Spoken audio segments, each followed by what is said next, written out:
Hi there, I hope you're having a good day. My name is Chris and I would like to talk about where to park idle cash if you are based out of Singapore. I do contents like this and I would appreciate it if you hit the like button, subscribe, or leave me some comments or feedbacks. Now, globally, interest rates are very high to combat inflation. So interest rates are high on mortgage loans and also on the deposit accounts, right? So if I have a lot of cash lying around, where would I park it? Right? My criteria is fairly simple. I would like to park it in somewhere safe where it is fairly liquid.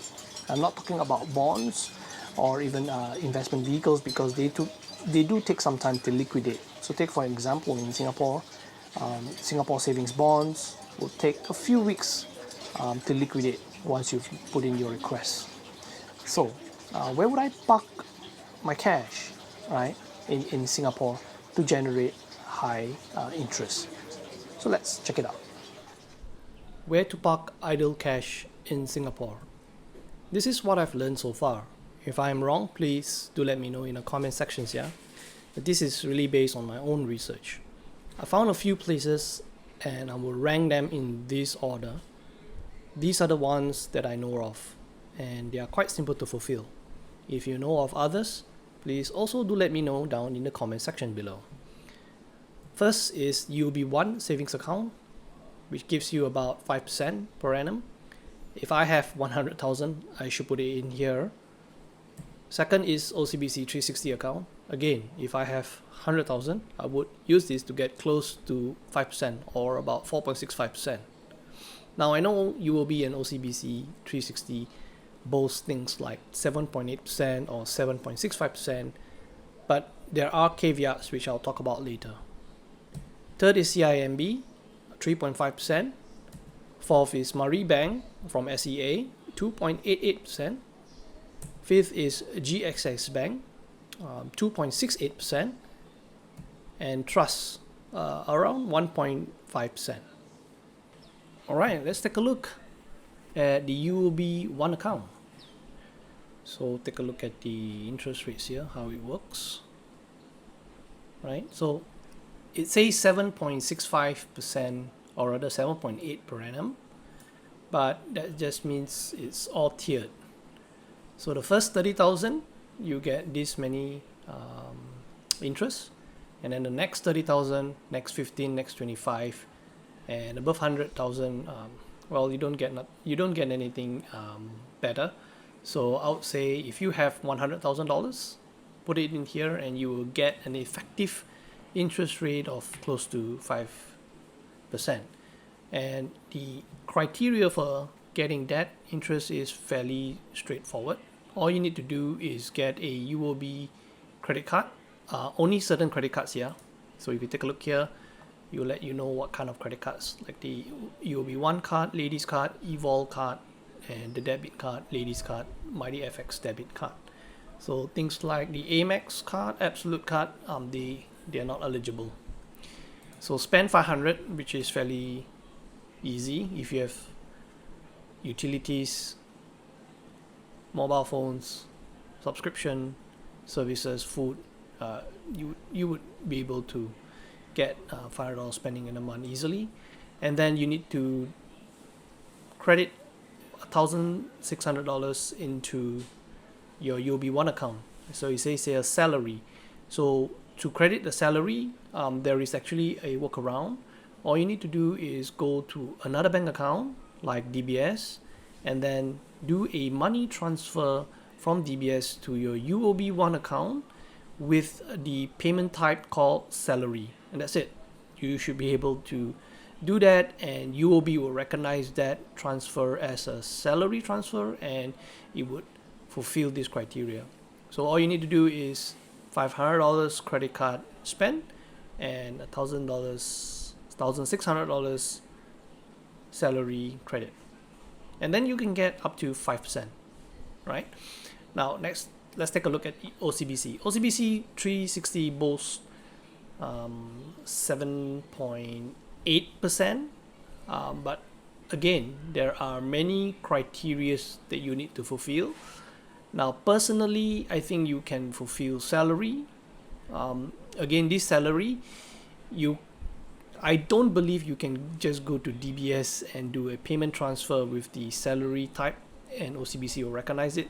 So I don't think OCBC does that. So just take note. So this would have to be your official salary account. So deposit a $1,800 salary and you can get up to 2% for the first 75,000, 4% for the next 25,000. So if you have 100,000, the effective interest rate is 2.5%. And then you do an incremental savings of $500 on a monthly basis, you can get an effective rate of 1.5%. If you spend $500 on select credit cards, again, select credit cards, you need to click on that information icon and you will see the types of credit cards accepted. You can get an effective interest rate of 0.6%. So if you add it up, 2.5% plus 1.5 and 0.6, you can get an effective interest rate of about 4.6%. So that's slightly lower than UOB. UOB gives you 5%. OCBC can give you 4.6. But if you can do the other three criteria of insure, meaning you buy an insurance plan from OCBC or invest in a unit trust within OCBC, you can get additional 3%. And if you have $200,000 in your account, you can get 2.4% extra, right? But I don't have $200,000, so most people don't have, so this will probably be moot. So I think the most realistic interest rate you can get is for the first three categories, so 4.6%, right? Now let's take a look at CIMB. CIMB boasts well, not 3.38, that's a personal loan, don't be fooled. Let's take a look at the deposit. Where is it? Limited time promotion. Take a look at this. Elevate your savings. Open an account before 31st October, so better do it quick, and then you can earn a high interest rate of 3.5%. Click on find out more. If you're a new customer, you can get 3.5%. No cap, no lock-in period, but you have to open your account before 31st and put in at least $1,000, right? If you are an existing customer, you can also get 3.5%, but it is only on incremental fresh funds, meaning any funds that is above whatever balance that you have in your account as of 30th September. So if you have $1,000 in your CIMB account as of 30th September, any amount above that after 30th September would be considered for 3.5% per annum. So that's the difference. All right. And you don't have to do things like credit salary, spend credit card. So this is pretty straightforward. Just put in monies in the account and you can get 3.5%. Straightforward. Fourth is Maribank. Maribank, you can get 2.88% per annum. Again, no minimum deposit, no credit salary, no minimum spending. But I think this one ends sometime in early next year, I think. Don't think this is for forever. Anyway, all the accounts won't have the high interest rates forever. It really depends on the global interest rates. So this is only effective till the end of the year, and then 2.5% thereafter. Similarly for CIMB Bank, I believe this is only for until 31st March, right? Now, for fifth is GXS Bank. GXS Bank has 2.68%. Where can I find information about it? Save. Simplest way. Right, there you go. 2.68%. Now they used to have 3-point-something%, but they had that only for a month or two, and then they dropped it to 2.68%. But no biggie, it's still relatively high compared to a lot of other accounts. Right, so simple, 2.68%, no need for minimum deposit or credit salary or minimum spend.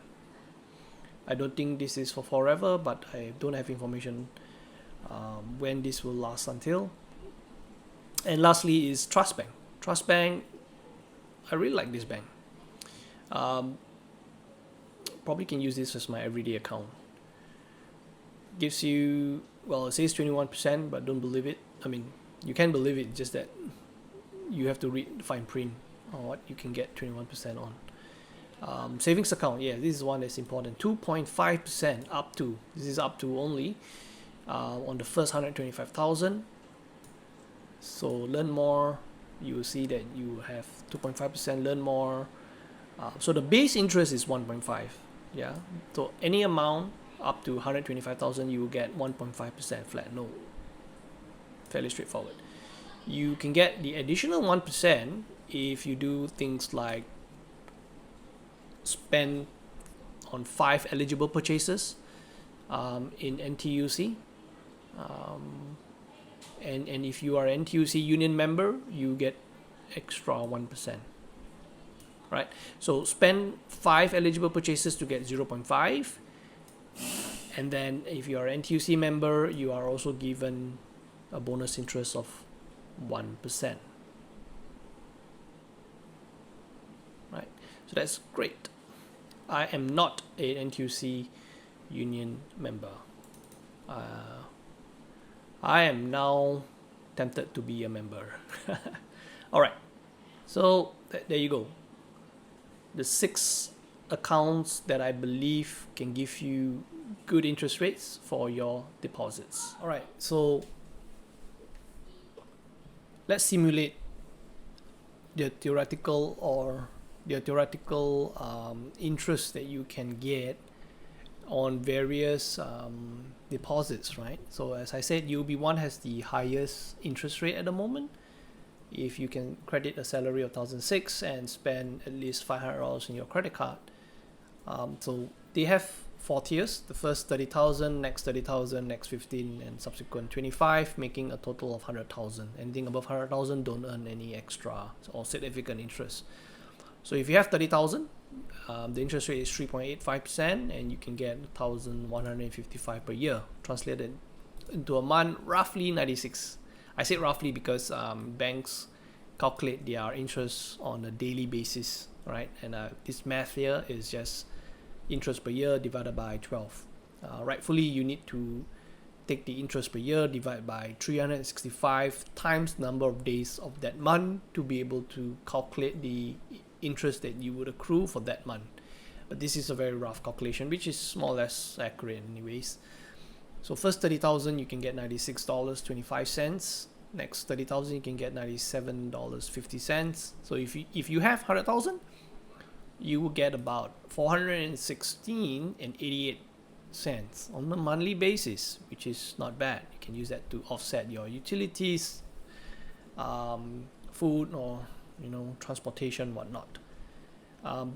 OCBC, again, they have 6 criteria for you to fulfill if you want to get the maximum interest, but I think realistically most people can only have salary crediting or credit card spend and the increase of savings by 500 on a monthly basis. If you do that, you can get this type of interest. For the first 75,000 you can get 3.8%. Next 25,000 you can get 7%. So in total, if you do have 100,000, you can get up to $383.33 on a monthly basis. So that's shy of $40 compared to UOB. So that's why I rank these two that's why I rank these two as the highest one in Singapore at the moment. UOB1 being the number 1, OCBC 360 being number 2. And then for Maribank, it's 3.5 flat. GXS 2.68% flat. CIMB is 3.5% flat, but that promotion ends at the end of the year, and you do need to open the account before 31st. Trust Bank gives you 1.5% and additional 1% if you are an NTUC union member. Alright, hope that was very useful. Hit the thumbs up button, give me comments, and please subscribe to my channel. Till then, take care and God bless.